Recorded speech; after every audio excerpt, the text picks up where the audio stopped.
안녕하십니까. 2023년 7월 23일 제398차 감람산 기도회 우리 다같이 묵도하심으로 기도회 시작하겠습니다. 아멘. 감사합니다. 오늘 하늘의 기별은 이학봉 목사님께서 전해주시겠습니다. 이학봉 목사님. 감사합니다. 오늘은 실물교훈 제22장 말과 행함장을 함께 명상하려고 합니다. 최근 폭염도 힘들지만 폭우로 인해 유명을 달리하신 분들이 계셔서 삶과 조의를 표하며 유가족들에게 위로의 영께서 함께 하시기를 기원해 봅니다. 폭우로 피해를 당하신 가정들도 슬기롭게 극복하시며 희망을 잃지 않게 되기를 바라봅니다. 장마 기간이 길어지고 있습니다. 감람산 기도회원들께서도 안전하며 강령한 나날들이 되시기를 바랍니다. 오늘은 마태복음 21장 28절에서 32절의 말씀입니다. 주제는 말과 행함이지만 아버지와 두 아들에 대한 비유이죠. 한 사람이 두 아들이 있는데 맏아들에게 가서 이르되 아들아 오늘 포도원에 가서 일하라 하니 대답하여 가로되 아버지여 가겠소이다 하더니 가지 아니하고 둘째 아들에게 가서 또 이같이 말하니 대답하여 가로되 싫소이다 하더니 그 후에 뉘우치고 갔으니 그 둘 중에 누가 아비의 뜻대로 하였느뇨 가로되 둘째 아들이니이다. 그리스도께서 산상설교를 하실 때에 나더러 주여 주여 하는 자마다 천국에 들어갈 것이 아니요 다만 하늘에 계신 내 아버지의 뜻대로 행하는 자라야 들어가리라고 말씀하셨습니다. 사람의 진실성의 증거는 말에 있지 아니하고 행실에 있다는 뜻입니다. 그리스도께서는 어느 누구에게도 너희가 남보다 더 나은 말을 하는 것이 무엇이냐 이렇게 묻지 않으셨습니다. 너희가 남보다 더 하는 것이 무엇이냐라고 마태복음 5장 47절에 묻고 계시죠. 이 질문은 남보다 더 아는 것이 무엇이냐, 남보다 더 믿는 것이 무엇이냐, 남보다 더 가진 것이 무엇이냐라고 묻지 않으셨어요. 너희가 남보다 더 하는 것이 무엇이냐라고 물으심으로 우리의 고백과 삶의 일치가 하나님께 얼마나 중요한 것인지, 우리 삶에 무엇을 의미하는지를 더 깊게 깨닫도록 하기 위함이었습니다. 이 비유의 배경을 살펴보면 그리스도께서 돌아가시기 얼마 전 마지막으로 나귀를 타시고 예루살렘에 입성하십니다. 그는 성전에서 물건을 매매하는 자들을 쫓아내셨죠. 그들의 마음은 찔렸습니다. 그리고 놀라고 무서워서 아무런 변명이나 저항도 없이 예수님의 명령에 순종하였죠. 저희들의 공포심이 진정된 후에 성전으로 돌아와 보니 그리스도께서 병자와 죽어가는 자들을 고치시고 계신 것을 보았습니다. 그들은 감사하는 소리와 찬양의 노래를 들었습니다. 건강을 회복한 아이들은 바로 성전 안에서 종려나무 가지를 흔들며 다윗의 아들 호산나여 하며 노래를 부르는 것도 보았죠. 그러나 제사장들과 장로들은 이 모든 것을 보고도 여전히 저희의 편견과 질투를 극복하지 못했습니다. 그 이튿날 열매 없는 무화과 나무를 저주하시고 제자들이 의아해하자 예수께서 기도의 응답에 대해 말씀하십니다.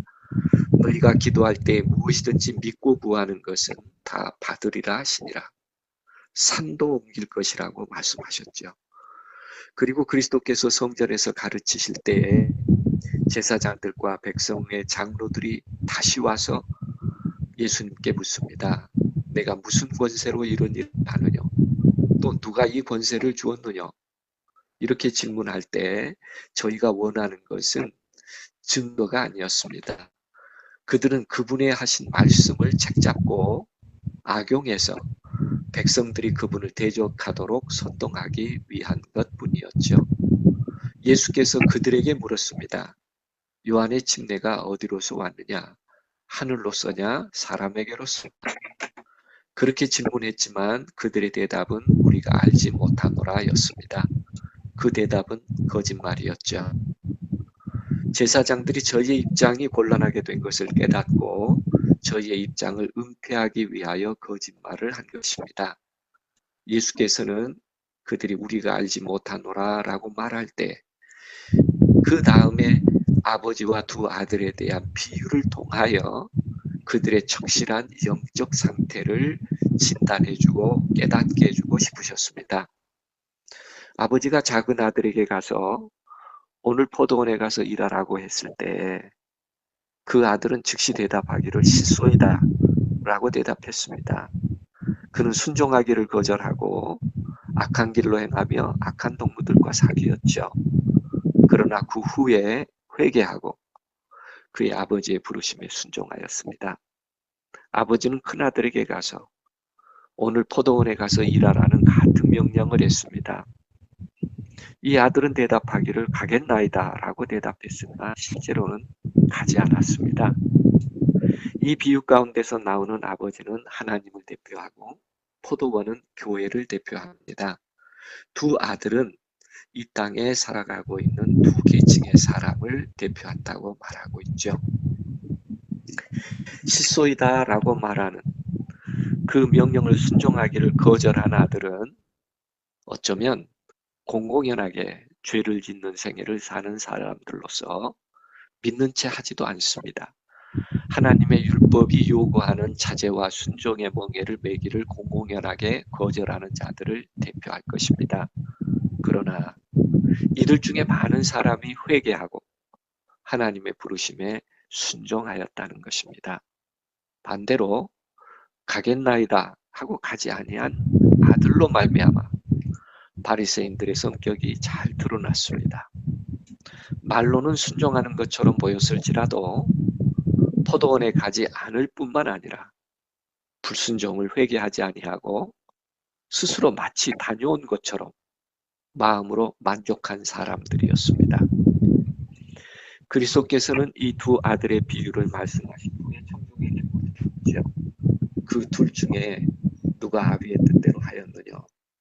바리새인들은 저희 자신의 모습을 생각도 아니하고 둘째 아들이니이다 라고 대답을 하였습니다. 사실 이 비유에서 둘째 아들은 당시 세리나 창기들처럼 하나님께 멀리 떠나 있다가 하나님의 호소의 말씀을 듣고 회개하며 돌이킨 불의의 사람들을 대표합니다. 어쩌면 첫째 아들은 바리새인, 제사장, 서기관들과 같이 그들의 신앙이 외식하는 자들이었습니다. 저희의 완고한 마음은 예수 그리스도의 진리를 받아야 되는데 장벽이 되었죠.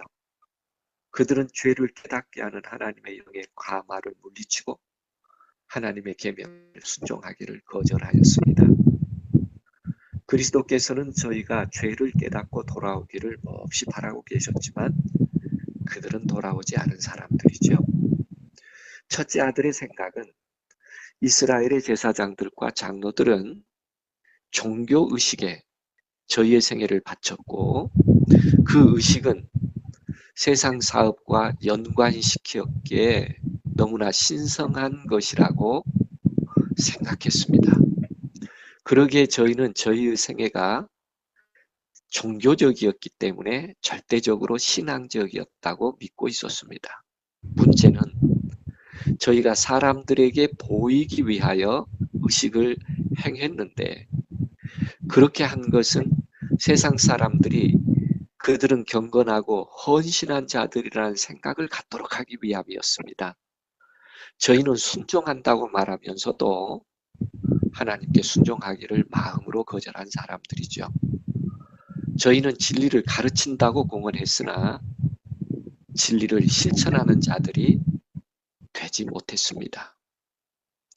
첫째 아들의 불의에 속한 사람들에 대한 심화된 예수님의 교훈은 가겠나이다 라고 대답은 했음에도 불구하고 마치 신실하고 순종하는 아들처럼 보였으나 시간이 경과함에 따라서 그의 고백은 결국 그의 삶이 진실하지 못하다는 것만을 드러낸 것이죠.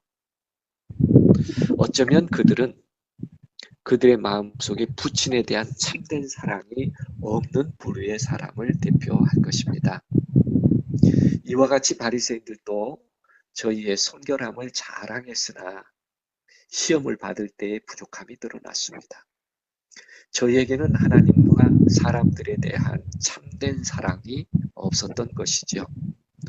말로는 하나님을 찬양하는 듯 했지만 실생활에서는 하나님이 없는 삶을 사는 사람들입니다. 두 번째로 그들은 자기 자신의 선행을 자랑하는 부류입니다. 저희는 하나님의 계명을 업신여기고 자신의 선행을 사랑하기에 몰두했으며 하나님께서 그들에게 맡겨주신 일에 순종하기를 거절하고 있는 사람들입니다. 스스로 의롭다고 생각하는 사람, 실제로 의로운 사람이 아닙니다. 스스로 의롭다고 생각을 갖고 고집하는 사람들은 무서운 기만에 빠져 있는 사람들이죠.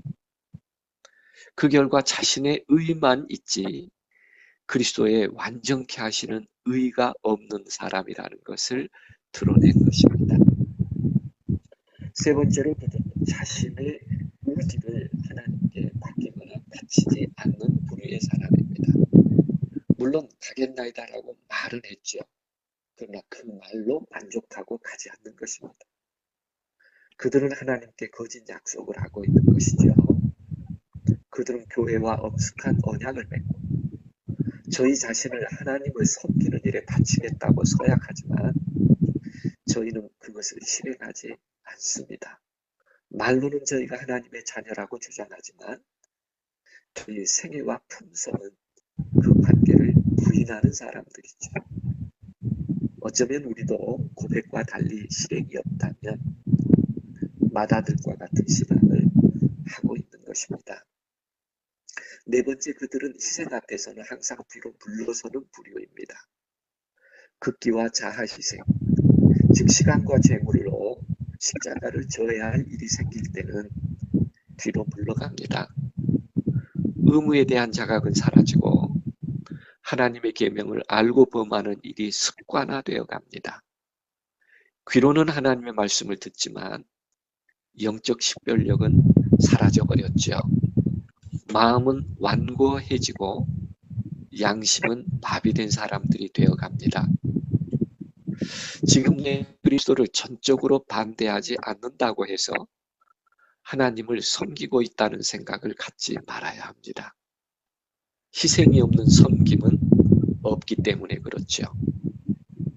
다섯 번째로 그들은 이 세상에서도 하늘에서도 그분과 협력하지 않을 부류의 사람들입니다.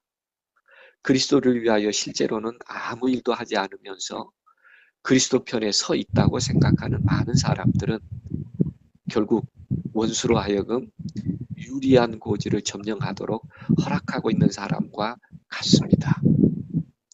천국을 들어가기 위하여 싸우지도 아니하고 천국의 국법을 열심히 배우려고 애쓰지도 않으면 천국에 들어갈 자격이 있다고 말할 수 없을 것입니다. 진정으로 거듭난 사람이 아무런 도움도 되지 못하고 무익한 생애를 산다는 것은 있을 수 없습니다. 이 땅에서부터 하나님과 협력하기를 기뻐하기 때문입니다. 다음으로 둘째 아들에 속한 부류의 사람들에 대한 심화된 교육은 우리에게 다시 한번 잘 정리하게 하는데요. 실소이다와 같이 순종하기를 거절하는 계층의 사람들은 그 거절한 일로 인하여 칭찬을 받을 수 없습니다. 저들의 솔직성을 미덕으로 여길 것이 아닙니다. 왜냐하면 진리와 거룩함으로 성화된 솔직함이란 저들로 그리스도를 위한 담대한 증인이 되게 하고, 무례함으로 발현된 솔직함은 죄인들이 사용할 때 그것이 하나님을 모독하고 반항하는 것이 되며 하나님께 대한 불경에 가깝게 된다는 것을 우리로 기억하게 하기 때문입니다.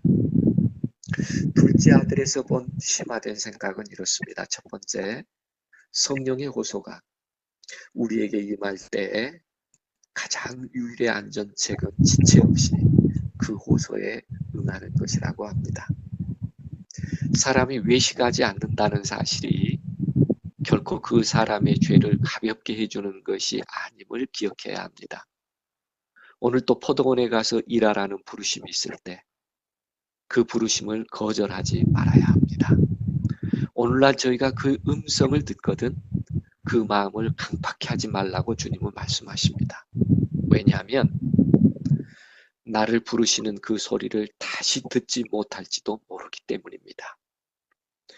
두 번째, 아무도 지금 품고 있는 죄를 언젠가 점차적으로 쉽게 끊어버릴 수 있을 것이라는 생각을 하지 말라고 합니다. 왜냐하면 그렇게 되지 않을 것이기 때문입니다. 마음속에 품은 모든 죄는 품성을 약하게 하고 죄의 습성을 강화시킵니다. 그 결과 육체적인 면과 정신적인 면과 도덕적인 면에 타락이 따르게 됩니다. 우리가 저지른 잘못을 회개하고 바른 길로 나아갈 수도 있으나 우리의 마음에 형성된 틀과 악에 대한 익숙함이 우리로 하여금 옳고 그름을 분간하기 어렵게 만들 것입니다. 사단은 형성된 악습을 통하여 우리를 되풀이해서 맹렬하게 공격할 것이며 우리는 그 공격을 감당하지 못하게 될 것입니다. 세 번째로 포도원에 가서 일하라는 명령은 각 사람의 진실성이 시험을 받고 있다는 것입니다. 말과 행실이 일치하는지, 부르심을 받은 자가 과연 자기가 가진 모든 지식을 다하여 포도원 주인을 위하여 사심없이 충성스럽게 일하는지 시험하는 기회가 될 것이기 때문입니다. 그러므로 점점 말과 행실이 일치하고 신의 성품에 참여하는 삶이 되도록 우리의 생애의 진실성을 찾아가야 할 것입니다. 네 번째, 오늘 우리 영혼의 포도원을 신실하게 가꾼다면 하나님께서는 우리를 당신과 함께 일하는 자로 삼으실 것이라는 교훈을 기억하라는 것입니다. 어쩌면 우리는 우리 자신뿐만 아니라 다른 사람을 위해서도 할 일이 있을 것입니다. 그리스도께서 교회를 포도원으로 비유했다고 해서 우리의 동정과 수고를 우리 신자들에게 국한시켜서는 안 됩니다. 주의 포도원은 확장되어 가야 한다고 말하기 때문입니다. 그분은 세계도처에 당신과 함께 당신의 포도원이 확장되기를 바라고 함께 일하시기를 오늘 또 기뻐하시기 때문입니다. 다섯 번째로 하나님께서는 우리의 믿음과 사랑과 인내의 증거를 보시고자 하십니다. 인류의 선두에 서셔서 하나님을 섬기신 그분은 우리가 어떠한 아들이 되어야 하는지를 보여주는 모본이 되십니다. 그분은 당신의 아버지를 사랑함으로 섬겼으며 즐거운 마음과 부담이 없는 정신으로 봉사하셨습니다. 그분은 나의 하나님이여 내가 주의 뜻 행하기를 즐기오니 주의 법이 나의 심중에 있나이다 라고 말씀하셨습니다. 이처럼 그리스도께서는 당신이 성취하러 오신 사업을 이루기 위하여 어떠한 희생도 너무 크다고 생각하지 않으셨으며 어떠한 수고도 너무 괴롭다고 생각하지 않으셨다고 말합니다. 우리도 그리스도의 생애를 매일 바라보며 그분이 하신 것처럼 해야 하지 않을까요? 이 비유의 결론은 우리도 예수님처럼 순종하며 섬기는 사람이 되어야 한다고 말하고 있습니다. 순종하는 데 있어서 최고의 표준에 이르는 자만이 하나님을 잘 섬기는 자일 것입니다. 하나님의 자녀가 되고자 하는 모든 사람은 자기 자신이 하나님과 그리스도와 천사들과 협력하는 자가 되어야 합니다.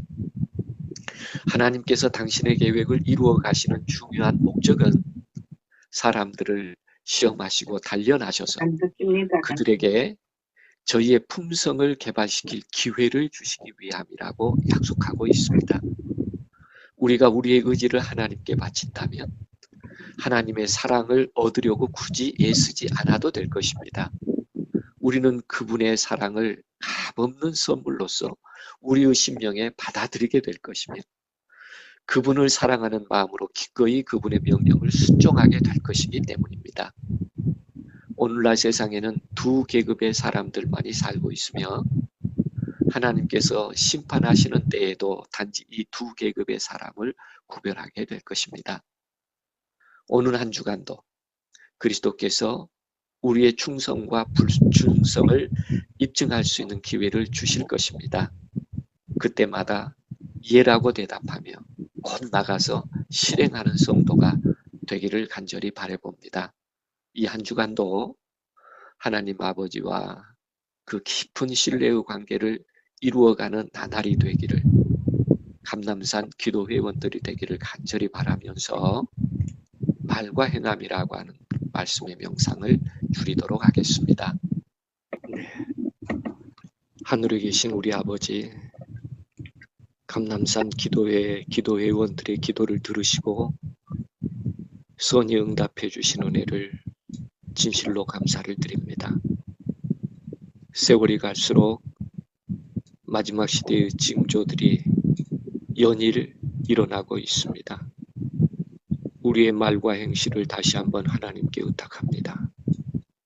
저희의 심령에 거룩한 성령님 임하여 주시고 죄된 습관을 버리게 하시며 하나님의 음성을 들을 때 예로 순종할 수 있는 성도가 되도록 축복하여 주시옵소서.